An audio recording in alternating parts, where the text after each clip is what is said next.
Hello guys, இன்றைக்கி நம்ம சேனலில் என்ன ரெசிபி பார்க்க போகிறோன்னா வேர்க்கடலை லட்டு ரெசிபி தான் பார்க்க போகிறோம். அதுக்கு முன்னாடி சேனல் இன்னும் சப்ஸ்கிரைப் பண்ணலைன்னா சப்ஸ்கிரைப் பண்ணிக்கோங்க. வாங்க வீடியோக்குள்ளே போகலாம். ஃபஸ்ட்டு உங்களுக்கு தேவையான அளவுக்கு வேர்க்கடலை எடுத்து வச்சுக்கோங்க. அது நல்லா தோல் உரியிற அளவுக்கு மட்டும் நல்லா ரோஸ்ட் பண்ணி எடுத்துக்கோங்க. அதுக்கப்புறம் அதை நல்லா ஆற வச்சுருங்க.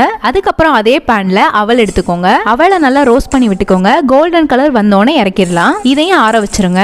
அதுக்கப்புறம் அதே பேன்லேயே எள்ளு ஆட் பண்ணிக்கோங்க. அதையும் நல்லா ரோஸ்ட் பண்ணி ஆற வச்சுருங்க. அதுக்கப்புறம் ஒரு மிக்ஸி ஜார்ல நம்ம வேர்க்கடலை நல்லா தோல் உரிச்சிட்டு அரைச்சு எடுத்துக்கலாம். அதுக்கப்புறம் அதே மிக்ஸிலேயே அவலையும் எள்ளையும் ஆட் பண்ணிக்கோங்க. இதையும் நல்லா அரைச்சு எடுத்துக்கலாம். அதுக்கப்புறம் இனிப்புக்கு வெல்லம் ஆட் பண்ணிக்கோங்க. இதையும் சேர்த்து நல்லா அரைச்சு எடுத்துக்கலாம். அதுக்கப்புறம் ஒரு டீஸ்பூன் நெய் ஆட் பண்ணிக்கோங்க. இந்த லட்டுக்கு நெய் மில்க்ல ஆட் பண்ண தேவையில்லை. நான் சும்மா டேஸ்ட்டுக்காக நெய் ஆட் பண்ணியிருக்கேன். அதுக்கப்புறம் இதை நல்லா லட்டு மாதிரி உருட்டிக்கலாம். டெக்கரேஷனுக்கு நீங்கள் என்ன நட்ஸ் வேணாலும் ஆட் பண்ணிக்கலாம். நான் இங்கே முந்திரி பருப்பு ஆட் பண்ணியிருக்கேன். அவ்வளோதான், ரொம்பவே ஈஸியான சிம்பிளான வேர்க்கடலை லட்டு ரெடி ஆயிடுச்சு.